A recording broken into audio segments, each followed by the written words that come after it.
Muy bien, mis amados hermanos. Vamos a abrir la palabra del Señor en la primera carta a los tesalonicenses. Yo creo que este himno de arraigados expresa y resume muchos de los principios que a través de estos meses vamos a ver en el entendimiento del pensamiento del Señor a través de la primera carta de los tesalonicenses.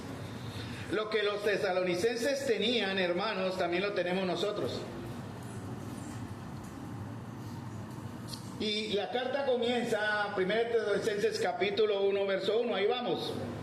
Y ahí quedamos. Dice Pablo, Silvano y Timoteo a la iglesia de los tesalonicenses, en Dios Padre y en el Señor Jesucristo, gracia y paz sean a vosotros, de Dios nuestro Padre y del Señor Jesucristo.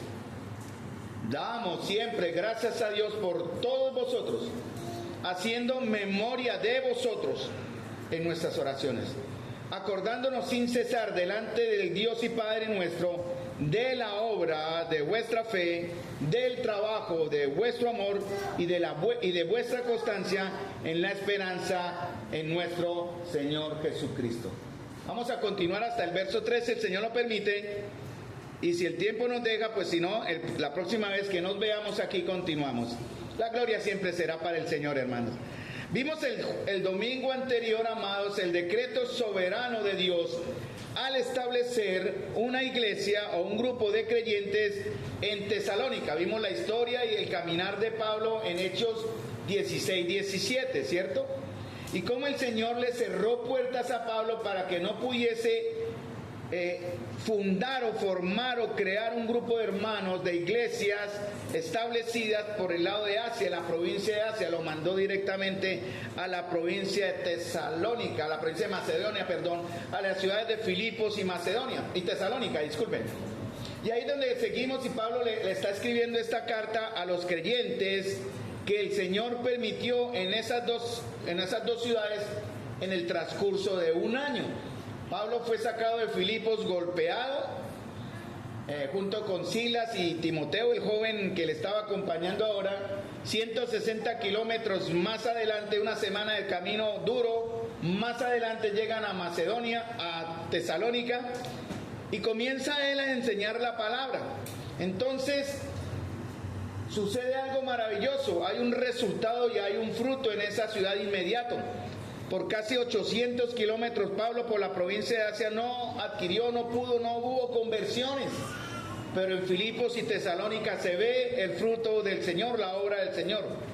Y miren lo que vimos en el capítulo 1, verso 1, hablando de cómo el Señor soberanamente, y eso lo dice también en el verso 4 de 1 Tesalonicenses, cómo ahora esa iglesia de los tesalonicenses, y aquí fue donde quedamos, y esta asamblea aquí en Santa María, ambas iglesias posicionalmente estamos, como dice en el verso 1, en Dios Padre y en el Señor Jesucristo. Verso 1, me van a seguir, ¿no? Concéntrese en mí o en la palabra, no se me distraigan, pero el Señor está mostrándonos acá la nueva posición que Él les dio a ese grupo de hermanos y que nosotros aquí en Santa María también tenemos. A los que ahora estamos aquí también estamos en Dios Padre y en el Señor Jesucristo. ¿Cómo lo sabemos? ¿Cómo sabemos que eso es verdad? Bueno, los de Tesalónica recibieron la palabra correcta, se les enseñó la palabra del Dios vivo y verdadero. Eso está en Hechos 17:3. Ellos fueron llevados a la conversión por el Espíritu correcto. Eso está en 1 Tesalonicenses 1:5. Pablo advierte a los cristianos, prueben a los espíritus, porque tal vez muchas de las conversiones que hoy han movido la vida de los cristianos, entre comillas, no viene del verdadero Espíritu de Dios, porque cuando una conversión verdadera viene del Espíritu de Dios, hay un efecto. Más adelante Pablo lo dice en el verso 9, lo que es salvación y lo que es conversión. ¿Qué es conversión? Verso 9 de 1 Tesalonicenses. Dice, porque ellos mismos cuentan de nosotros la manera en que nos recibisteis y cómo, miren bien, os convertisteis de los ídolos a Dios. ¿Para qué? Para servir al Dios vivo y verdadero y esperar, tres cosas, de los cielos a su Hijo, el cual resucitó de los muertos a Jesús, quien nos libra de la ira venidera. Entonces, no solamente los de Tesalónica recibieron la palabra correcta, no solamente recibieron el espíritu correcto, sino que posicionalmente, hermanos, atiéndanme a mí, posicionalmente, ellos ahora están en un lugar que Dios mismo decidió colocarlos por su absoluta soberanía y decreto. Primera de Tesalonicenses, capítulo 1, versículo 4, habla de esta nueva posición que los de Tesalónica tenían y nosotros tenemos también. Dice Primera de Tesalonicenses 1, 4, porque conocemos, hermanos, ¿qué? Amados de Dios. Efesios capítulo 1, versículo 4 nos enseña esto, ¿no? Efesios capítulo 1, versículo 4 nos dice que nosotros fuimos amados también, dice, y según nos escogió en Él antes de la fundación del mundo, para que fuésemos santos y sin manchas delante de Él en amor, habiéndonos predestinado para ser adoptados hijos suyos por medio de Jesucristo, según el puro afecto de su voluntad. Entonces, hermanos, vamos a resumir rápido. Los de Tesalónica y nosotros podemos decir por fe y con la seguridad que la palabra nos da 4 cosas, que es, primeramente, hemos recibido la palabra correcta. Segundo, porque hemos sido convertidos por el Espíritu correcto. 1 Tesalonicenses 1, 5 lo dice, pues nuestro evangelio no llegó a ellos ni a nosotros en palabras solamente, sino que en verso 4, en poder, ¿y qué más? En el Espíritu, ¿me ayudan? Y en plena certidumbre, como también sabéis cuáles fuimos entre vosotros por amor de vosotros. Me van a seguir, yo voy a hacer preguntas para que estén atentos a mis palabras o a las palabras del Señor. Y hay una cuarta que la que damos el domingo anterior, y es porque Dios es quien nos ha convocado y Él está acá. Estamos ahora en el Padre y en el Señor Jesucristo por esas razones. La palabra, el Espíritu, la posición y el llamado, la convocatoria, la cita que hoy estamos cumpliendo delante del Señor. Si una iglesia, hermanos, y esa fue una de las partes del secreto de Tesalónica. Mire, ellos en un año, hermanos, y cuando yo empecé a leer la carta y me di cuenta, pues ya más o menos tenía una idea, pero una cosa es confrontarse con la realidad cuando le recuerdan a uno las cosas. Esa iglesia en menos de un año, hermano, dio resultados y dio frutos. Enviaba misioneros y ofrendas a otras iglesias en menos de un año. Y eran asambleas no ricas en realidad. Habían algunos miembros, entre ellas, como dicen en Hechos, mujeres nobles y de posición y griegos, que seguramente tenían dinero y tenían economías fuertes y ayudaban a la iglesia. Pero eso no era lo importante. Lo que resalta acá es que en menos de un año prácticamente Pablo les devuelve esta carta alabando una gran verdad que ellos estaban viviendo. Enviaban misioneros, la fe de ellos se extendió, ¿verdad? Y crecieron también en número. Y en menos de un año, nosotros llevamos aquí 20, 30 años y nos estamos sosteniendo, y debería darnos vergüenza no repetir, no imitar, no reflejar la misma vida que Tesalónica tiene, porque ellos y nosotros estamos en la misma situación, tenemos las mismas cosas. Entonces, hermano, si una iglesia desarrolla una relación de vida con Dios, únicamente en Él vamos a tener vida, va a haber un resultado que es madurar y crecer. Y eso hará que esa iglesia, tanto en Tesalónica como nosotros, sea, escuchen, verdaderamente iglesia. La iglesia no es este lugar, no es el edificio. La iglesia es la unión de todos nosotros, personas, ¿verdad? Porque vamos a estar firmes y profundamente arraigados y sobreedificados en Dios. Eso lo dice en Colosenses 2:7, ¿no? Y eso lo cantamos también en el himno Arraigados.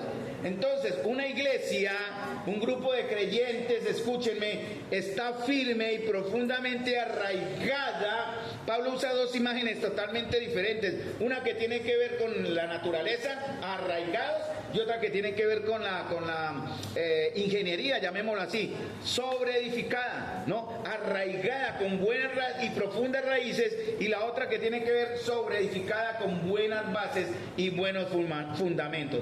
Esto hace, hermanos, que una iglesia, hablando de la comunidad, sea verdaderamente una iglesia. Muy bien. Ahora nosotros estamos para recordarles en Dice el verso 1, ¿cómo? En Dios Padre y el Señor Jesucristo. Colosenses dice, en Colosenses 2, que ahora estamos completos en Él. ¿Conocen el verso? ¿Conocen el verso de Colosenses? Ahora estamos completos en Él. ¿Qué podemos decir a eso? Amén. Porque eso significa que de Él tenemos todo, ¿cierto? Estamos completos en Él, y al estar completos en Él, hermanos, le pertenecemos. Le pertenecemos. Primera de Tesalonicenses 4:5. Síganme, por favor. Vamos a estar en ese contexto. Primera de Tesalonicenses 4 al 5, perdón. Listo. Conocemos, hermanos amados de Dios. El Señor nos amó. ¿Cuándo nos amó el Señor, hermanos? ¿Desde qué momento nos amó el Señor? Dice la Escritura, mejor dicho, dice Él mismo, les he amado, y Efesios lo acabo de decir, lo leí, ¿cierto? Según nos escogió en Él, atentos aquí, hermanos, antes de la fundación del mundo. ¿Para qué? Para amarnos. Y dice el verso 4, conocemos, hermanos amados de Dios. Dios decidió amarnos sin merecerlo, pero también hizo algo. Dice, nos eligió, manifestó en nosotros su elección anticipada en su pleno conocimiento. Entonces, hermanos, esto nos debe dar alegría, que hemos sido amados de Dios antes de que el mundo fuese, y además Dios, sabiendo de antemano nuestras decisiones, nos eligió. En el Antiguo Testamento, en el Levíticos capítulo 23, Dios instauró varias fiestas. Habían 3 fiestas que eran muy importantes, eran de obligatorio cumplimiento. La más dura o la más exigente era la primera, la de la Pascua. Bueno, en tiempos de Jesús no se exigía, pero en los primeros tiempos de Levítico, cuando Israel estaba formándose como nación, quien no celebrara la Pascua, dice la Escritura, era cortado entre el pueblo. Quien no celebrara la convocación de Dios era cortado del pueblo. Y Dios llama a 3 fiestas, ¿no? Eso está en Levíticos 23: Pascua, Pentecostés y Tabernáculos. La iglesia del Señor se inició al final de la fiesta del Pentecostés. El primer día de la semana, después de la Pascua, empezaba la fiesta de los panes sin levadura. Y ese mismo día se sacrificaba, o sea, el domingo, después de la Pascua judía, el día de reposo, se sacrificaba un cordero, comenzaban los 50 días, y al final de los 50 días se sacrificaba otro cordero, ¿verdad? Y empezaba la fiesta, la tercera fiesta, que era la fiesta de los tabernáculos. Pero los judíos, los creyentes, tenían que estar en el lugar que él convocaba, en un lugar específico. No, en este momento era en Jerusalén. Ahora, eso tiene su aplicación para nosotros, hermanos, porque Dios tenía días de santa convocación. Cuando yo digo días de santa convocación, es que Él invita. Es como invitar a una fiesta. Un buen amigo nos invita a una fiesta. Y usted, como buen amigo, ¿qué hace a la fiesta del amigo? Va. ¿Cierto? En lo imposible, va. Y eso es lo que el Señor ha hecho con nosotros. Él ha diseñado o ha separado días especiales donde Él va a citar, escuchen bien, únicamente a sus amados y elegidos. No cualquier extraño puede venir. Únicamente a sus amados y elegidos, a una asamblea o reunión con un propósito. En la Biblia, en el texto que vamos a usar ahora, y en la cultura judía y griega, se usaba el término para una asamblea o convocatoria de personas para una reunión, se le llamaba iglesia. Los judíos conocían el término, los griegos la usaban, ¿cierto? Y Pablo y el Señor usan la palabra iglesia significando la invitación o la convocatoria o la convocación de un grupo de amados y elegidos para un propósito. ¿Quién hace eso? Dios mismo. Entonces, una asamblea convocada por Dios mismo donde Él va a estar presente. Hermanos, yo lo dije al finalizar mi intervención el domingo anterior. En algún momento iba a repetir la frase, abro comillas, no es mía, pero me pareció muy interesante citarla, me impactó también. Hermanos, amados, como Dios es el que está invitando a esta reunión, Les hago la advertencia, ya me apersono en primera persona tomando las palabras del que dijo esa frase que me parecieron sabias. Habrá razones de peso, hermanos, de verdad de peso, para no venir a la iglesia un domingo. Pero asegúrese, hermano y hermana, asegúrese usted que sean razones que Dios, no para el hombre, no para los hermanos acá, de Dios, que a Dios que convocó esta asamblea las acepte como buenas y válidas. Usted es responsable. ¿Dónde están los creyentes ahora, hermanos? ¿Dónde estamos ahora? 1 Tesalonicenses 1:1, ayúdenme. ¿Dónde estamos los creyentes ahora? En Dios Padre y en el Señor Jesucristo. Estamos hablando de una posición. Cuando hablamos de Él, es posición. Cuando hablamos de, es pertenencia. Cuando hablamos con, es compañía. Ahora estamos en Dios Padre y en el Señor Jesucristo. Colosenses 3:3, escuchen, porque ustedes han muerto a esta vida y su verdadera vida está escondida con Cristo en Dios. Hermanos, atentos acá, porque algunos se distraen mirando a los niños. Dejen que los niños dibujen, concéntrense en mí y concéntrense en la palabra si es posible. Hermanos, miren lo que dice Pablo, y ya lo repetí en el capítulo 1, versos 4 y 6, ¿no? Conocemos, amados de Dios, vuestra elección. Y Pablo recuerda cómo llegó el evangelio a ellos. ¿Cómo llegó el evangelio a su vida? Y Pablo recuerda, no llegó en palabras solamente, sino como en tres cosas. ¿En qué? Muy bien, versos 4 y 5, 4 al 6, en poder, ¿qué más? En el Espíritu Santo, ¿qué más? Y en convicción y certidumbre. En poder, porque hermanos, estamos hablando que el Evangelio, Romanos capítulo 1, versículo 16, dice que el Evangelio es ¿qué? Poder de Dios para salvación. ¿Cuántos de aquí recibieron el Evangelio en poder, hermanos? Yo puedo decir a mí personal, amén para mí.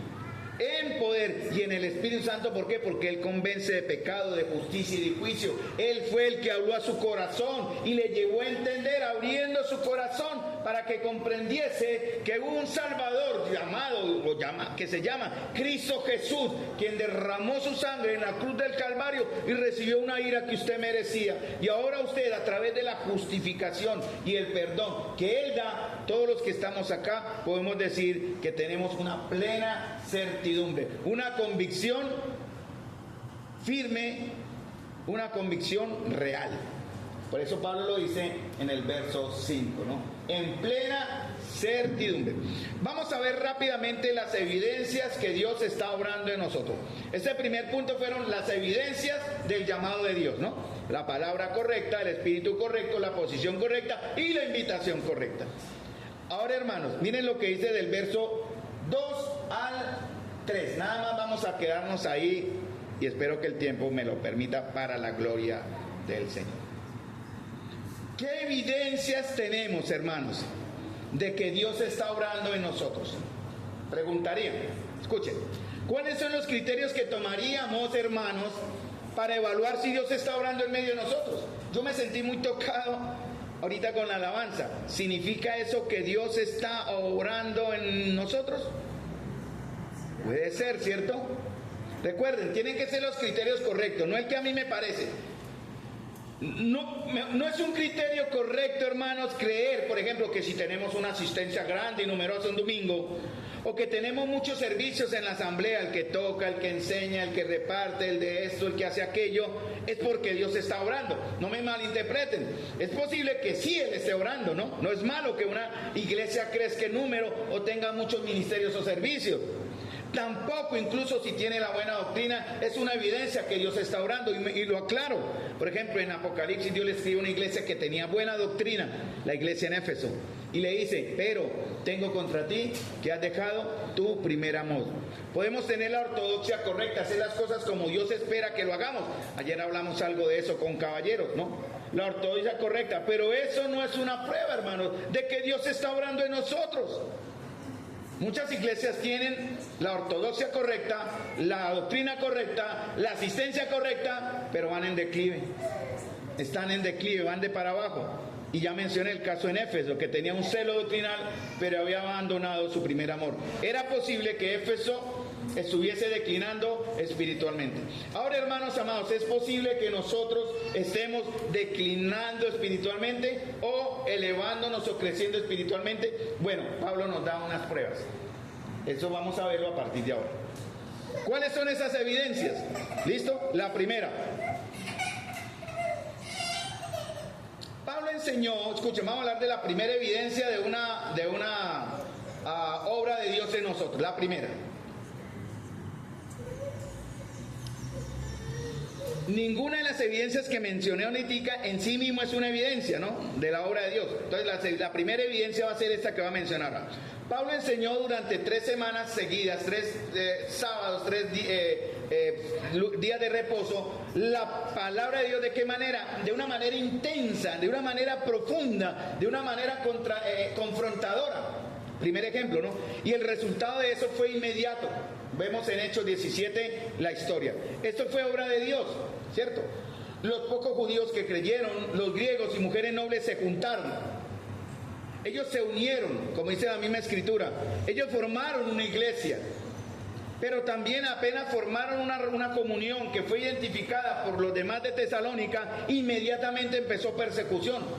Eso no fue que esperaron que, bueno, vamos a ver si en verdad son cristianos o no. De una vez comenzó una persecución contra ellos, contra Pablo y los creyentes. Pablo tuvo que ir a Berea, ¿no? Está en Hechos 17 también. Pablo tuvo que ir a Berea y en lugar de esconderse volvió a predicar la palabra. ¿Y qué pasó? Hubo convertidos, pero también hubo persecución, ¿no? Trajo fruto, pero también hay persecución, hermanos. En poco menos de un año, Tesalónica vino a ser ejemplo y un modelo a imitar.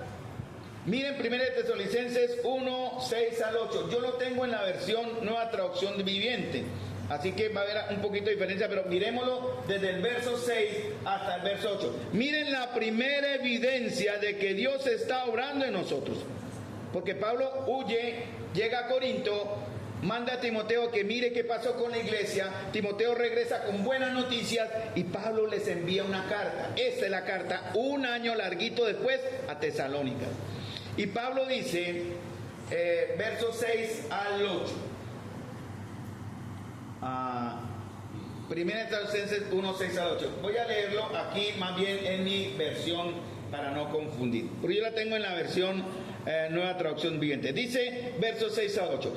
Y vosotros vinisteis a ser imitadores de nosotros y del Señor, recibiendo la palabra en medio de gran tribulación, con gozo del Espíritu Santo. Ahora todos síganme en el 7, todos. De tal manera que habéis sido ejemplo a todos los de Macedonia y de Acaya que han creído, porque partiendo de vosotros ha sido divulgada la palabra del Señor, no solo en Macedonia y en Acaya, sino que también en todo lugar vuestra fe en Dios se ha extendido, de modo que nosotros no tenemos necesidad de hablar nada.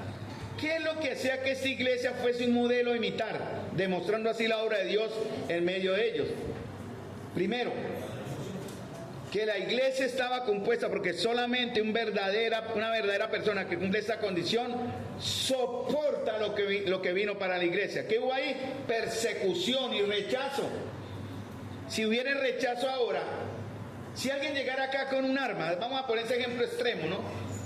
Y diga, les doy 3 segundos para que los que son creyentes y están dispuestos a morir por Cristo se quedan acá.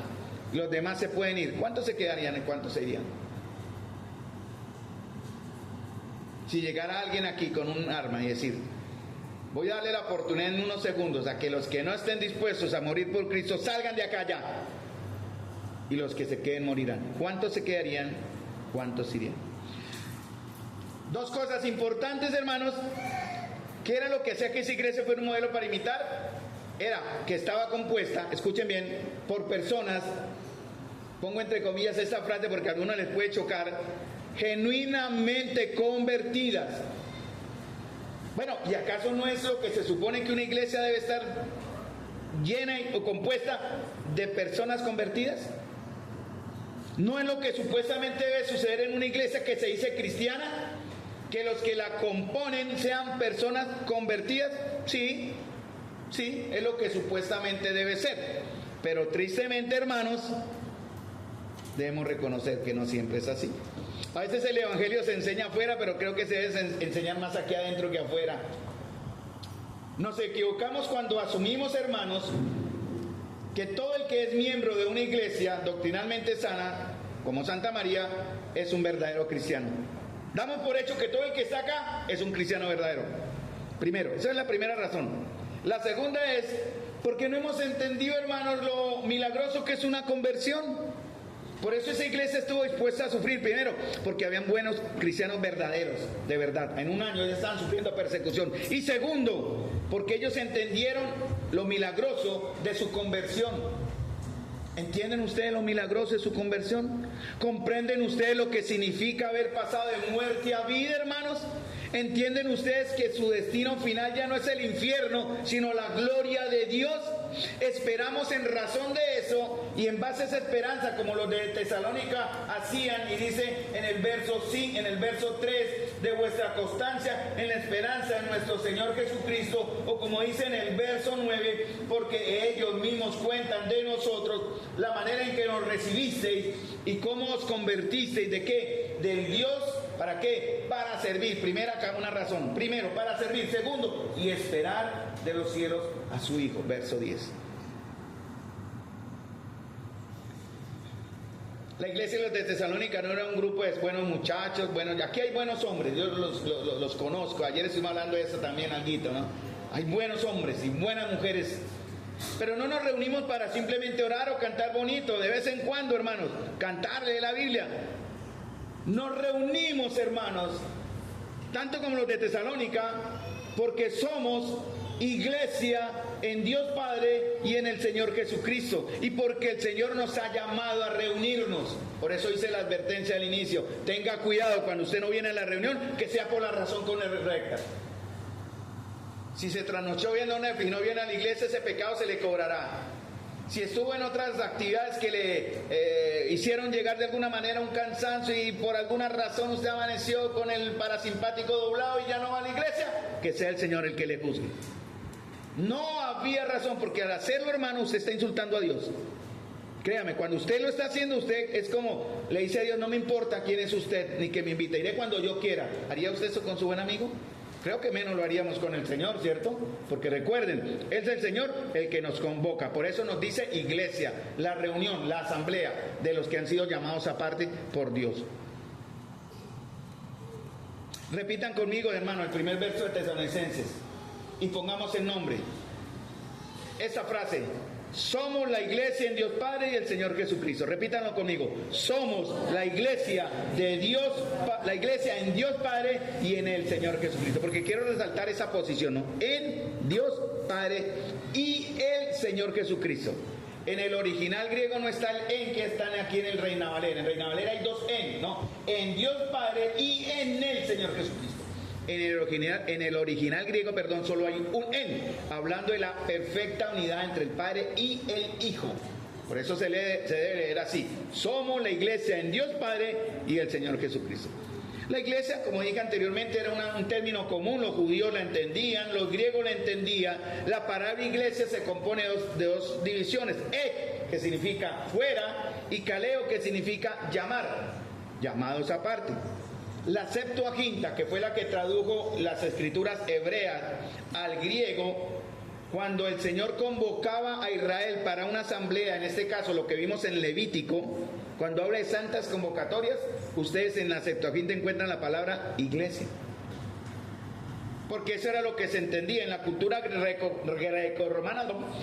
Era la asamblea de ciudadanos que tenían derecho a un voto y que se reunían para tratar asuntos concernientes a la política de la ciudad. Entonces cuando Pablo le hablaba a la iglesia tesalónica, estaba usando un término muy conocido y muy familiar tanto para judíos como para griegos. Ahora, hermanos, esta iglesia en Tesalónica y nosotros somos únicos en el mundo. Yo he visto grandes despertares en iglesias, en congregaciones. He leído de avivamientos en congregaciones cristianas. La Reforma comenzó con un despertar. Estamos acá después de cientos de años de manejo y programas del Señor, de su guía amorosa y su predeterminación.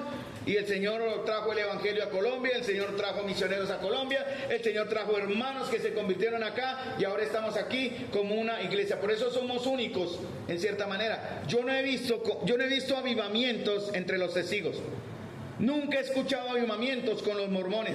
Menos he escuchado avivamientos y despertares espirituales en las sectas que se denominan cristianas. Solamente en las verdaderas iglesias o asambleas o congregaciones de amados y llamados por Dios y convocados por Dios puede haber un verdadero despertar. Por eso Pablo resalta mucho ese término en, hermanos, escuchen bien.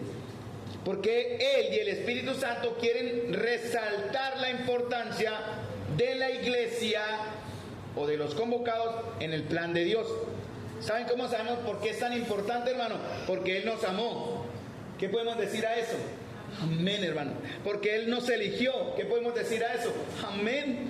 Se entregó por nosotros. ¿Qué podemos decir a eso? Amén. Y además de que se entregó con nosotros, se desposó con nosotros. Se casó con nosotros. Se casó con la iglesia. Por eso la iglesia es especial. Que nadie se meta con la iglesia de Dios.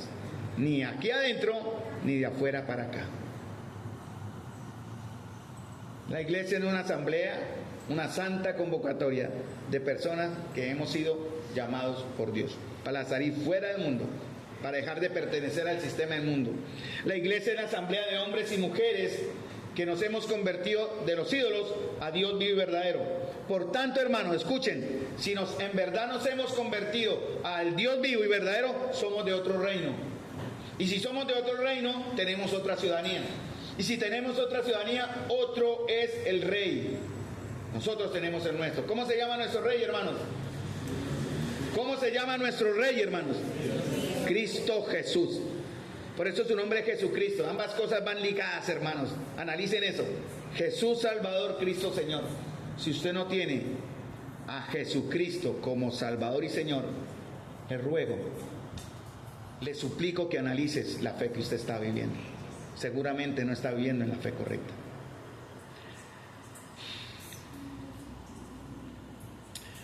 Primera de Tesalonicenses, capítulo 3, para ver una cosa interesante. La Trinidad de Dios está involucrada y reclama derechos sobre sus escogidos, porque toda la creación, toda la Trinidad de Dios está involucrada en nuestra salvación, ¿no? ¿Quién envió al Hijo? ¿Quién envió al Hijo? El Padre. ¿Quién murió en la cruz? El Hijo. ¿Quién convence al mundo? El Espíritu Santo, ¿cierto? Miren lo que dice en 1 Tesalonicenses 3:11. Atención, es muy interesante, miren. Un poquito de gramática, miren. Más, escuchen bien, y lo pueden leer ahí. Más el mismo Dios y Padre nuestro y nuestro Señor Jesucristo. ¿Vamos bien ahí? Sí. ¿Cierto? Dos personas de la Trinidad, ¿no? ¿Quién? Dios Padre y nuestro Señor Jesucristo. Dice ahora, dirija nuestro camino a vosotros. Ahí hay un error gramatical aparentemente, porque el término correcto sería Dios Padre nuestro y nuestro Señor Jesucristo dirijan, ¿sí? Plural, dirijan nuestro camino a vosotros. Pero el Espíritu Santo usa el singular, porque el que nos está dirigiendo es una unidad completa. ¿Quién es? Dios Padre y el Señor Jesucristo. ¿Entendieron la gramática? No dice dirijan, dice dirija nuestro camino a vosotros. Dos sustantivos propios, Dios Padre nuestro y nuestro Señor Jesucristo, intervienen en una acción con un verbo que está en singular, dirigir, señalando unidad. Miren otro ejemplo rápido, 2 Tesalonicenses 2, 16, 17. Ahí invierte, pero dice la misma idea, dice, y el mismo Jesucristo, Señor nuestro, y Dios nuestro Padre, el cual nos amó y nos dio consolación eterna y buena esperanza por gracia, conforte, vuestros corazones y os confirme en toda buena palabra y obra.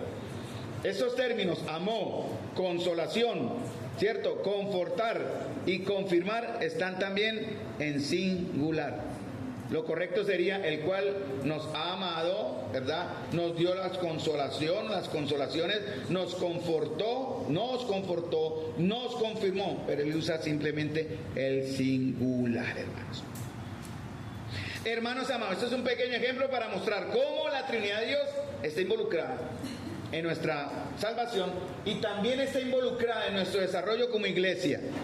Por eso tenemos que tener mucho cuidado cómo vivimos la vida de iglesia, porque al hacerlo de la manera incorrecta, amados hermanos, estamos confrontándonos, enfrentándonos a la Trinidad de Dios en un solo aspecto, al Padre, al Hijo y al Espíritu Santo.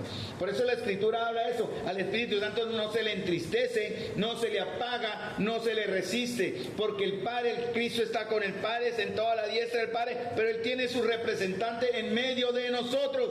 Se llama y es el Espíritu Santo. Persona real, que en este momento está mirando sus corazones. Yo desde aquí puedo ver caras, rostros, miradas. Algunos están mirando el techo, algunos miran a los niños, solo los padres miran a los niños, ustedes miren acá. Otros, bueno, pero solamente el Señor conoce sus corazones, amados hermanos. El Espíritu de Dios está escudriñando sus corazones. Por eso hablamos y dije, los de Tesalónica, hermanos, dejaron atrás una antigua vida, porque el Dios vivo y verdadero les abrió los ojos del entendimiento. Recuerdan el caso de Lidia, ¿no? Les abrió los ojos del entendimiento para creer, para confiar en Jesús como el Dios encarnado que murió por sus pecados. Por eso, hermanos, pertenecer a la iglesia de Dios es un milagro. ¿Cómo se llama ese milagro? Está en Juan capítulo 3, se llama nuevo nacimiento. Ese es el milagro, hermanos. Muéstrame un muerto que se haya levantado de momento a otro, decir, no he muerto, estoy acá. Como dice la canción, no estaba muerto, andaba de parranda. No, hermanos, espiritualmente estamos muertos. Y el milagro, hermanos, es que Dios decide darnos la vida.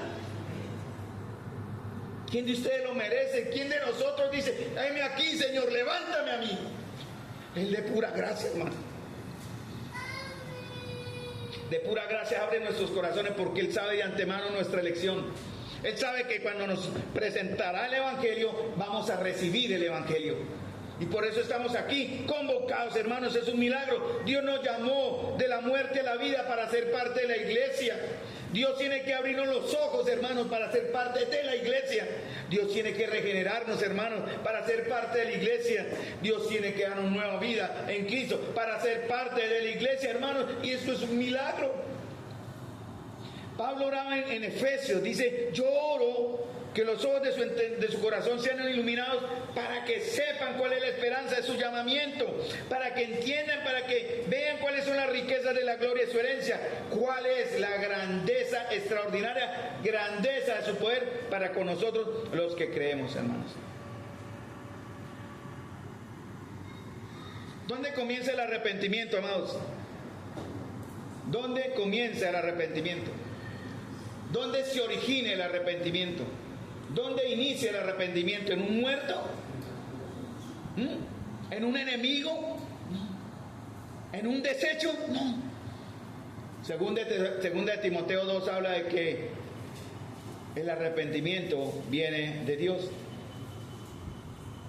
El acto de arrepentirnos y creer comienza de manera sobrenatural en el obrar soberano y predeterminado de Dios Padre y el Señor Jesucristo. Porque el siervo de Dios no debe ser contencioso, sino manso y humilde, para convencer a los que contradicen, dice el verso 20, por si quizás Dios les concede que se arrepientan.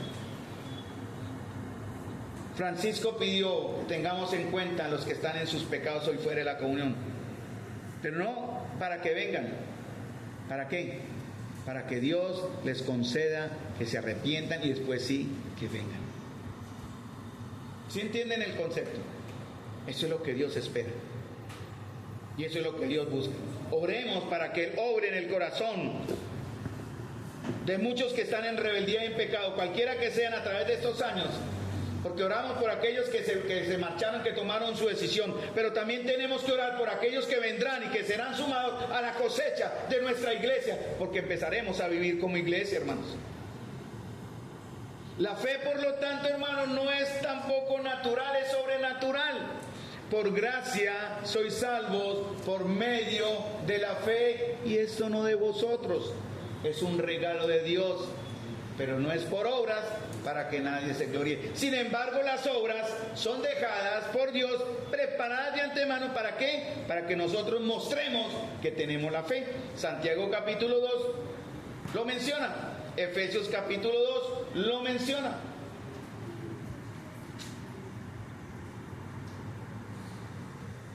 ¿Cómo termina Pablo el primer verso? Porque estamos ahí hasta ahora, no hemos ni arrancado el segundo, que era el tema hoy. Pero no hay afán, hermanos. Dice: gracia y paz sean a vosotros, de Dios nuestro Padre y del Señor Jesucristo. ¿Qué es la gracia y la paz? Dos actos soberanos del Señor, dos aspectos de su carácter. Él da la gracia y también da la paz. Por eso el fruto del Espíritu es ¿cuál? Amor, gozo y paz. Si no hay paz en su corazón, hay que analizar y ver el origen de esa intranquilidad. Porque, hermanos amados, tenemos que buscar la paz con Dios, que nos reconcilió con Él al perdonar todos nuestros pecados y al aceptarnos en su familia y en la familia de la fe. Y tenemos que también disfrutar la paz de Dios, que es diferente, que sobrepasa todo entendimiento. La paz de Dios, la gracia y paz de Dios no es ausencia de problemas. La gracia y paz de Dios no es una vida cómoda, no es ausencia de dificultades, hermanos, sino el hecho, de poder experimentar estas dos cosas. Primero la paz, ¿qué? Con Dios. Después la paz de Dios. Hoy se enseña al contrario. Muchas malas asambleas, y lo digo con respeto, Dios juzgará, enseñan lo contrario. Busque la paz de Dios primero. ¿Qué es? Téngalo todo. Tiene salud, se no está llamado a ser enfermo. Reprendo enfermedad, reprendo pobreza, reprendo esto. Mentiras del diablo, hermanos. Porque muchos engañados por eso solo buscan la comodidad de este mundo y aman al Dios de ese mundo. Por eso el Señor dijo: mi reino no es de ese mundo. El mundo les va a aborrecer, hermanos. Y cualquiera que esté amando el mundo acá, hermanos, que tenga otro rey que no sea el Rey Jesús, les digo, usted es un traidor a la causa de Cristo. Yo lo fui por años. Ayer le comenté algo con los caballeros de ese testimonio tan cruel en mi vida, cuando yo era enemigo de Dios. Y en lugar de tener a mi Dios como mi Señor, lo tenía como nada, hermanos. Como aquel que podía llegar fácilmente a una reunión habiendo estado el día anterior tomando y bebiendo fácilmente, oliendo a licor. Y yo con mi Biblia bajo el brazo, como el perfecto hipócrita, cantándole al Señor. Gracias al Señor no me abrió el Hades y me tragó como a Coré y a Abiú. Hermanos, el Señor tuvo misericordia de mí. Dios está obrando en una iglesia cuando esa iglesia la componemos verdaderos creyentes, hombres y mujeres, que hemos entendido y aceptado el mensaje del Evangelio y que por tanto Dios declara como justos delante de Dios, delante del perdón, únicamente por la muerte de la cruz. Ahora les voy a hacer una pregunta, hermanos, que también viene de eso, que son puras preguntas. Pregúntense usted es un verdadero creyente? Si usted es un verdadero creyente, debe haber una prueba. Pregunte, porque está en juego su vida. Si usted no se da la respuesta hoy, tal vez mañana no tenga oportunidad. La muerte puede llegar a partir de ahora en cualquier momento. Y su encuentro con Dios será a partir de ahora en cualquier momento, donde usted se enfrentará o a su juez o a su salvador. Pero la pregunta ¿es usted un verdadero creyente? Nada tiene que ver con ser parte de la iglesia, ¿cierto? De ser miembro de una iglesia, de esa de cualquiera. Nada tiene que ver eso. Ahora, si reconoce, hermano y hermana, que somos pecadores, y piensen, ¿no entiende acaso, no reconocemos que de no haber sido por la gracia y misericordia de Dios, merecemos justamente ser condenados a la eternidad del infierno, hermano? Tal vez algunos mueran hoy. Cuando abran sus ojos, ¿dónde los abrirán? En la oscuridad de muerte, en el abismo del infierno. Pero Señor, si yo era de Santa María, Señor. Ay, Señor, pero yo organizaba esto, Señor. Pero, Señor, yo arreglé las Biblias, Señor. Yo acudí a los ensayos, Señor. Yo enseñé en damas, Señor. Yo toqué en el coro. ¿Por qué estoy acá, Señor? Yo era bueno. No era suficiente. Estaba sin Cristo. Y habrán otros que rechinarán sus dientes aún estando en esa condenación contra el Dios de los cielos, aún estando ahí condenados eternamente, rechinarán sus dientes contra él. Ahora, hermanos, tercera pregunta. La primera es, ¿somos verdaderos creyentes? 2. ¿Sí reconocemos que somos pecadores? 2. Ahora, si nos vemos de esta manera y percibimos y reconocemos en nuestra vida, perdón, hice mala pregunta. Si nos vemos de esta manera y lo percibimos, vamos a reconocer que en nuestra vida sí hay un deseo genuino de obedecer a Dios. Tercera pregunta, ¿si hay un deseo de obedecer a Dios? No es la obediencia por presión. Ayer hablamos con los caballeros eso cuando se organizaba la primera parte de hoy, ¿no? No lo haga por presión, no lo haga porque toca, no lo haga porque no hay nadie más. Hágalo porque el Señor le guía, porque en verdad hay un deseo genuino de obedecer a Dios. ¿Cómo es eso también? Mire, hermanos, ¿cómo sabemos que somos verdaderamente convertidos y que estamos mostrando eso, que de verdad estamos cambiando? Hermanos, porque nos enfrentamos al pecado que mora en nosotros, luchamos contra él, no nos dejamos rendir por el pecado. ¿Uno ha pecado de nosotros aquí? ¿Quién no ha pecado? En las últimas 24 horas, alce la mano para canonizarlo. Yo sé que nadie puede hacerlo. Nadie. Pero el Señor dice, 1 Juan 1:9, que si confesamos nuestros pecados, ¿quién? Él es fiel. ¿Fiel a qué?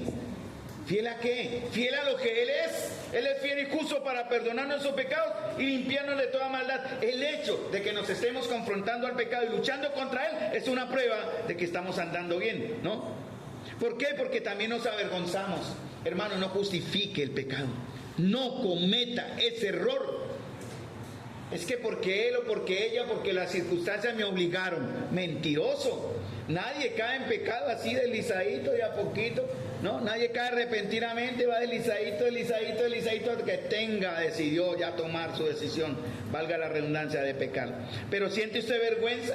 ¿Siente usted pena? ¿Y va delante del Señor o vamos delante del Señor pidiendo perdón y confesando el pecado? Ahora, si esto no es así, les digo que aún hay esperanza hoy aquí. Aún hay esperanza, porque la gracia de Dios dice, porque cuando el pecado abunda, ¿qué? No dice abunda, dice sobreabunda la gracia. Para todos los pecadores que estamos acá, incluyéndome a mí, aún hay tiempo de ir a Dios. Y lo cantamos, ¿cierto? Aún es tiempo de agradar a Dios. Hermanos, aún es tiempo. Esa fue la buena noticia que recibieron los tesalonicenses. No solamente personas realmente convertidas, realmente mostrando en su vida una conversión milagrosa y genuina, sino también, hermanos, ellos mostraron un carácter genuino. Miren aquí vamos a entrar a ver algo del carácter en estos minutos que quedan. Igual podemos continuar cuando me corresponda nuevamente la bendición, que espero sea pronto. Un carácter genuino. ¿Cuántos de ustedes pueden decir que tienen un carácter genuino? Cuando decimos un carácter genuino, quiere decir que es un carácter ¿qué? Sincero, no hipócrita, ¿cierto? Una evidencia de la obra de Dios en esta iglesia, en cualquier otra iglesia, que no es que sea solamente compuesta por creyentes genuinos y verdaderos convertidos, sino que es una iglesia compuesta de creyentes que manifiestan un carácter verdadero. Con caballeros tengo 4 clases para hablar de integridad. Integridad en la palabra, integridad en la oración, integridad en el ministerio, integridad en la familia. 4 temas porque estamos llegando al punto de los dones. Integridad de carácter en el ministerio, integridad de carácter en la familia, integridad de carácter en la oración, integridad de carácter en nuestra vida como personas. Hermanos, vamos a mostrar un verdadero carácter cristiano. Miren lo que dice Pablo en el verso 2 y 3. Damos, ¿cómo? ¿Me ayudan, por favor? Dice todos, 2 y 3. Damos siempre gracias a Dios. ¿Me ayudan, por favor? Damos siempre gracias a Dios por todos vosotros, haciendo memoria de vosotros en nuestras oraciones, acordándonos sin cesar delante del Dios y Padre nuestro de la obra de vuestra fe, del trabajo de vuestro amor y de vuestra constancia en la esperanza en nuestro Señor Jesucristo. Pablo era consciente, por eso lo está enseñando acá, de que así como Dios formó y trajo a la existencia esta iglesia en Santa María de Tesalónica, también la fuente de su madurez está en Dios. Vamos a mandar a la iglesia cursos de crecimiento y de empoderamiento en la fe cristiana. ¿Y eso serviría? Para nada, hermano, plata perdida. Vamos a traer un influencer y un motivador aquí que nos lleve impulsados en su energía a seguir. Hermanos, mentira, plata perdida. Obviamente nunca lo haremos. Es una ilustración. Porque la fuente de nuestra madurez, hermanos, perdón, está en Dios. Voy a tomar agüita.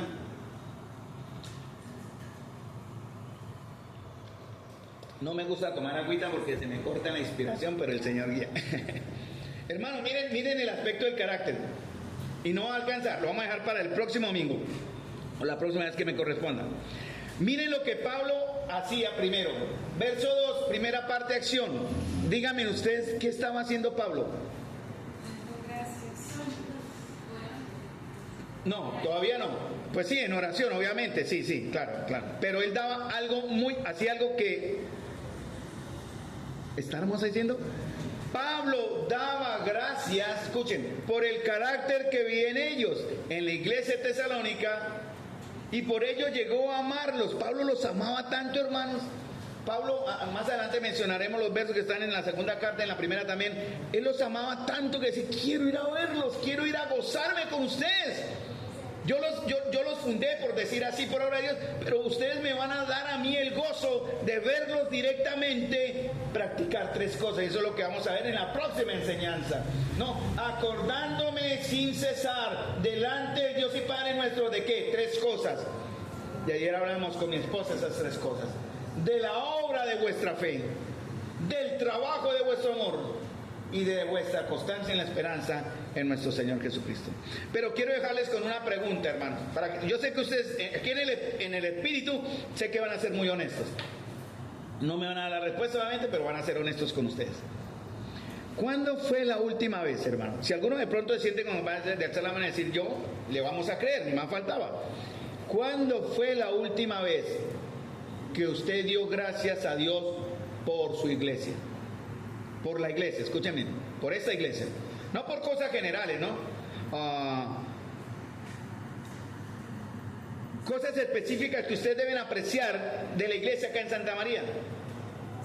¿Cuándo fue la última vez que usted dio gracias por la comunión que tenemos? ¿Cuándo fue la última vez que usted dio gracias por el hermano que está al lado? ¿Alguno se atreve a alzar la mano y decir, yo lo he hecho? Bien, Wilson. Amén. Siempre que oro, pienso en que debo agradecer al Señor a los hermanos. En pocas palabras, ¿lo ha hecho? Amén. Bueno, amén. Perfecto. Dos buenos ejemplos. Tal vez usted puede decir que no encuentra nada, ¿no? De pronto, ¿no? Ahora, miren esto. Pero si Pablo encontró razones para dar gracias por los de Corinto, ¿quién eran los de Corinto? Usted dirá, no, pero yo que tengo que dar gracias, pero igual no encuentro razones. No solamente es dar gracias por tal o cual hermano, sino por las cualidades y cosas buenas que ven esos hermanos, y orar incluso por las malas, porque Pablo daba gracias por los de Corinto. ¿Y quién eran los de Corinto? Carnales, envidiosos, egoístas, pecadores, divisionistas, ignorantes de la obra de Dios, y Pablo daba gracias por ellos. Si Pablo dio gracias por los de Corinto, estoy muy seguro que encontraremos razones para dar gracias por los de Santa María. Por eso la dinámica de la reunión de oración va a cambiar, la de vigilia. Vamos a orar más por nosotros y más por la obra de Dios en nosotros. Vamos a romper ese esquema de permitir o dejar de que al que tenga la valentía de pararse de dar acción de gracias, lo cual es bueno, ni más faltaba, pero casi no lo están haciendo. Vamos a hacerlo de manera diferente. Pensemos un poco ya en estos minutos, hermano. Pensemos un poco. Dígame si sí o no. Si pensamos un poco, ¿no es cierto que vamos a encontrar razones para dar gracias por la iglesia? ¿Sí o no? ¿Cierto que sí? Ahora, Pablo decía, acordándome sin cesar. Bueno, vamos a encontrar razones para dar gracias por la iglesia, pero ¿qué tan constantemente lo vamos a hacer? Una vez que lo haga, Wilson, ¿cada cuánto lo hace? ¿Todo el día? Amén, hermano, siga así, no nos suelte, Wilson. Esta iglesia va a ser iglesia gracias a la intercesión de Wilson. Esa es una gran verdad, o la intercesión de Miguel. Pero seremos más iglesias si todos en unanimidad, juntos, en un mismo parecer y propósito, intercedemos los unos por los otros. para que Cristo, hermanos, sea mostrado en nosotros. No para que nos dé para arriendo, hermanos. Eso Francisco lo dijo, busca primeramente de qué de vestir. La única camisa que me queda, ya no me cerraron los botones de las que tenía, pero Dios proveerá camisas o proveerá adelgazamiento. Pero eso no son oraciones para mí. Yo quiero orar por ustedes, hermanos, por su madurez, por su crecimiento, por su fe. Pablo decía, ¿damos qué? ¿Qué dice el verso? Síganme. Damos siempre gracias a Dios. Porque la iglesia, hermanos, no es un edificio, no es una institución, hermanos. La iglesia somos personas que formamos un cuerpo. Y es de gran responsabilidad, hermanos, fíjense bien. Orar por tal o cual hermano o hermana, por la obra divina en estos hermanos o hermanas. Porque si no vemos, hermanos, si no vemos lo que Dios está haciendo en las vidas de nuestros hermanos, vamos a terminar siendo ¿qué? Ayer lo vimos en Caballeros, que lo vimos, Romanos, recuerden, Romanos capítulo 14, con los caballeros vimos 14 y vamos a ver 14 y 15. Si no estamos viendo lo que el Señor está haciendo en la vida de nuestros hermanos o hermanas, vamos a empezar a ser criticones y desagradecidos, hermanos, a juzgarles. Y por eso también fuimos a Santiago capítulo 3, capítulo 4.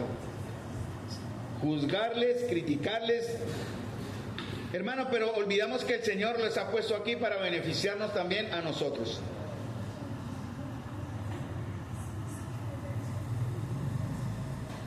¿Qué es lo que debemos buscar y orar por esos hermanos? 3 cosas, y eso lo vamos a ver en la próxima mensaje.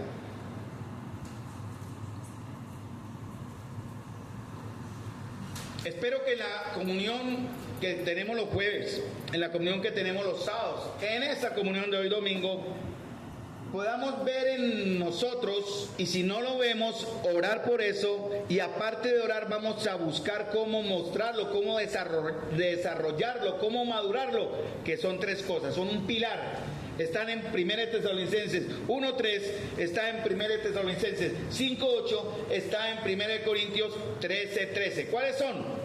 Alguno que me ayude y terminamos aquí para tranquilidad de ustedes. 3 cosas que son la base de nuestra madurez. Y Pablo la menciona, en el verso 3 la menciona. ¿Cuáles son? Dice, la obra de nuestra fe. ¿Qué otra cosa? El trabajo de vuestro amor. ¿Y qué más? Y la constancia en la esperanza. Eso es lo que vamos a empezar a conocer para hacer iglesia, aún más como los de Tesalónica. Porque la fe se tiene que mostrar por medio de lo que hacemos. El trabajo, ayer hablaba con mi esposa de eso. Esta palabra trabajo que está aquí en griego significa algo que nos exige al máximo, un esfuerzo, tanto que nos lleva al agotamiento, es el máximo esfuerzo. ¿Estamos haciéndolo por amor los unos a los otros? Porque ayer hablábamos con mi esposa de algunos hermanos y obviamente, ya perdonados, obviamente en el amor, lo pongo de ilustración, y lo llevan a uno al límite. Ayer hablamos de los hermanos, ¿cierto? Esos de los que terminan por JJ. Porque hay unos hermanos que hay que tener paciencia con los débiles, hay que tener amor y misericordia y soportar a los que son menos maduros que nosotros. Ayer vimos eso en Romanos 14 con los caballeros. Invito a los que han faltado, por favor vengan, esfuércense, trabajen para el Señor y vengan a la reunión y edifiquémonos todos juntos. Ojalá que la invitación de Álvaro sirva para que estemos todos los que faltaron completos allá. Cualquier razón es válida, hermano. Trabajo de amor, esfuerzo. ¿Nos vamos a rendir? No nos vamos a rendir de amarlos. Con mi esposa y nombramos personas, no vamos a rendir de amar o tal o cual persona, de tener misericordia con tal o cual hermano o hermana, de ayudar, porque eso es parte de nuestra tarea en madurar como parte de una iglesia. Trabajo de vuestro amor. ¿Y por qué lo hacemos, hermanos? Porque esperamos que pronto de los cielos vendrá nuestro Señor y Él nos dará recompensa. No es malo, a mí no me da vergüenza decir que sí espero ser recompensado por el Señor. Lo que más espero, hermanos, así haya sido el más insignificante siervo en el cuerpo local, es que el Señor me diga, buen siervo y fiel, entra al gozo de tu Señor. ¿Quieren ustedes eso, hermanos? Amén, hermano. Vamos a trabajar por eso. Vamos a luchar por eso. Vamos a pedirle al Señor que forme en nosotros ese querer, pero también a nosotros la acción de decidir, o sea, la acción de buscar y hacer lo que Dios ha puesto en nuestro corazón. Padre Celestial, Señor, doy gracias nuevamente al recordar, Señor, los tiempos maravillosos en que tú, Señor, en tu gran misericordia, permitiste, Señor, y presentaste el Evangelio en nuestras vidas. Te doy las gracias, Señor, porque he recordado, Señor, en mis tiempos, esos tiempos oscuros en los cuales, Señor, tuviste misericordia de mí. Por tu gracia, Señor, todos los que aquí estamos, somos los que somos, Señor. Estamos acá por tu gracia. Porque estamos ahora arraigados, Señor, en ti. Porque nuestro entendimiento, gracias, Señor, está siendo abierto, ha sido abierto para comprender que ahora estamos y somos iglesia en Dios Padre y el Señor Jesucristo. Te ruego en el nombre de Jesús, Señor, y yo sé que pido de acuerdo a tu voluntad, así que sé que tengo esa respuesta, Señor, que podamos crecer, amado Señor, en la obra de nuestra fe, en el trabajo de nuestro amor y en la constancia, la firmeza y la paciencia, esperando tu venida. Señor, yo presento humildemente, como lo hago cada vez que oro, a cada uno de mis hermanos, Señor, a cada uno de mis consiervos y consiervas aquí, Señor, hombres y mujeres que para ti, Señor, y para todos que entendemos eso, somos valiosos, somos preciosos y amados, Señor. Gracias, Señor, porque ese hospital llamado iglesia también sanará el corazón de aquellos que de alguna manera fueron heridos por el pecado o por la incomprensión del hombre y en su trato, Señor. Danos, Señor, el perdón los unos a los otros, la acción de perdonar y la paz de haber sido perdonados, como el perdón que recibimos de parte tuya por medio de Cristo Jesús. Señor Dios de los cielos, Dios y Padre y Señor Jesucristo, te presento a la iglesia en Santa María hoy para que nos forme, Señor, en nosotros la fe, la esperanza y el amor. Te lo pido en el nombre de nuestro Señor Jesús.